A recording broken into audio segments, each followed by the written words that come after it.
Have you ever felt overlooked? Judged by how you look, what you wear, or maybe what you don't have? It's a common feeling, and it is something the Bible speaks directly to in a powerful story about a boy who would become a king. Welcome back to our channel, and today we're diving into 1 Samuel chapter 16, a story that completely flips our human standards on their head. So the scene is set. God tells the prophet Samuel to go to Bethlehem to anoint a new king for Israel. The current king, Saul, had disobeyed God, and it was time for a change. Samuel is a bit nervous, and rightfully so. Anointing a new king while the old one is still in power is a dangerous move. But he trusts God and heads to the house of a man named Jesse. When Samuel arrives, Jesse starts bringing out his sons. The first one to walk in is Eliab. And let me tell you, Eliab looked the part. He was tall, strong, a real-life action hero. Samuel takes one look at him and thinks, this has to be the guy. He's got king written all over him. It's exactly how we would probably react, right? We see someone who looks confident, capable, and successful, and we assume they're the one for the job.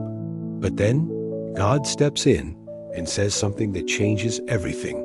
He tells Samuel, "Do not look on his appearance or on the height of his stature, because I have rejected him. For the Lord sees not as man sees. Man looks on the outward appearance, but the Lord looks on the heart." Wow, let that sink in for a moment. All the things we often use to measure a person's worth, their looks, their height, their social status, their resume, God says, that's not what I'm looking at. He's looking at the heart. He's interested in our character, our integrity, our humility, our love for him and for others. So Jesse continues to bring out his sons. One by one, 7 of them pass before Samuel: Abinadab, Shammah, and 4 others, all of them strong, impressive young men. And with each one, the answer is the same. Neither has the Lord chosen this one. Samuel must have been so confused. He's seen all of Jesse's sons. What's going on? He asks Jesse, "Are all your sons here?" And Jesse casually replies, "Well, there is still the youngest, but he's out tending the sheep." He almost dismisses him. The youngest son wasn't even considered important enough to be called in for this major event. He was the forgotten one, left in the fields, doing the dirty, thankless job of a shepherd. But Samuel insists, "Send for him. We won't sit down to eat until he arrives." So they bring in the youngest son, David. The Bible describes him as ruddy and had beautiful eyes and was handsome.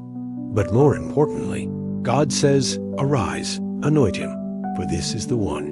And right there, in front of his stunned father and brothers, the humble shepherd boy, the one no one even thought to invite, is anointed by Samuel as the future king of Israel. It's a classic underdog story, but it's so much more than that. It's a profound lesson about what truly matters. This story teaches us 2 incredible things. First, how we should see others. It's so easy to make snap judgments based on first impressions. We label people, put them in boxes, and decide their worth based on superficial things.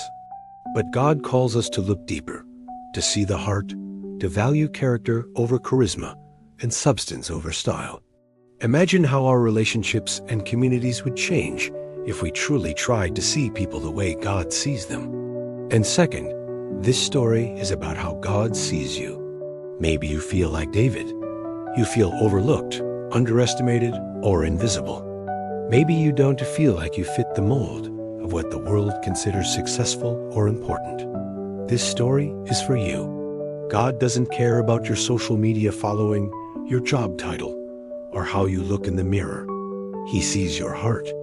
He knows your potential, your dreams, your struggles, and your faithfulness in the small, unseen moments. Just like David was faithfully tending his sheep, God sees you being faithful in your own field, at your job, in your family, with your friends. And it is in those places of quiet faithfulness that He prepares you for greater things. Your worth is not determined by human opinion, but by the God who created you and loves you. He looks at your heart, and that is where your true value lies. So next time you feel judged by the world's standards, remember David. Remember that the God who chose a shepherd boy to be a king sees you, knows you, and values you for who you are on the inside. Thanks for joining me today. I hope this story encouraged you as much as it encourages me. If it did, please give this video a like and subscribe for more content that dives deep into these timeless truths. See you in the next one.